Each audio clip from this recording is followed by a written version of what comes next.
Okay, so here for this triangle, we have large triangle ABC, and drawn on top of that triangle, we have triangle DBE. Okay, now AC, they're telling us is parallel to line segment DE, okay, which makes this a similar triangle problem, right? This angle is going to be the same as this one. They both have angle B in it, so they're the same, and this is a right angle, and so is this. Okay, so this is a similar triangle problem. Okay?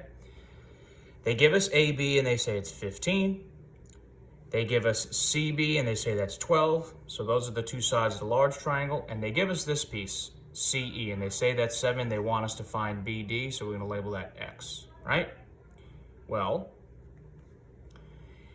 that's this hypotenuse of the smaller right triangle, which means we need to be able to find this bottom piece right here. Well, how do we find that? If this whole thing is 12 and this piece is 7, that means this piece right here is 5. Okay, so that's the first missing piece that we have to find. Okay, 7 plus 5 is 12. This whole thing is 12. That's 5. Okay, now I've got two similar triangles. I'm going to split them apart. This is the best thing to do.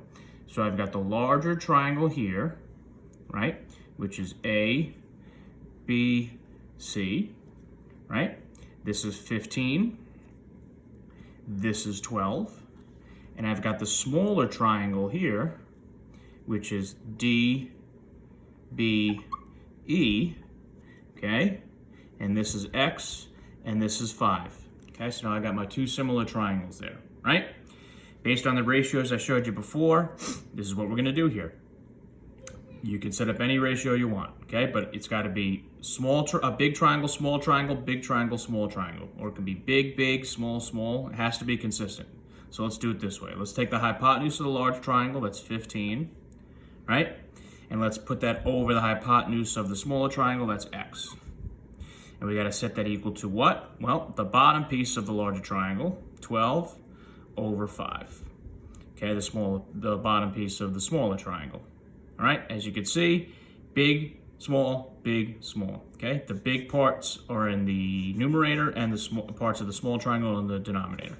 So how do I solve for X? I cross multiply, 12X, right, equals 75, right? And you gotta divide both sides by 12, and that will give me X goes into 75, well, goes into 65 times, 72, 6 times. So it would be 6 and 3/12, which is 6.25.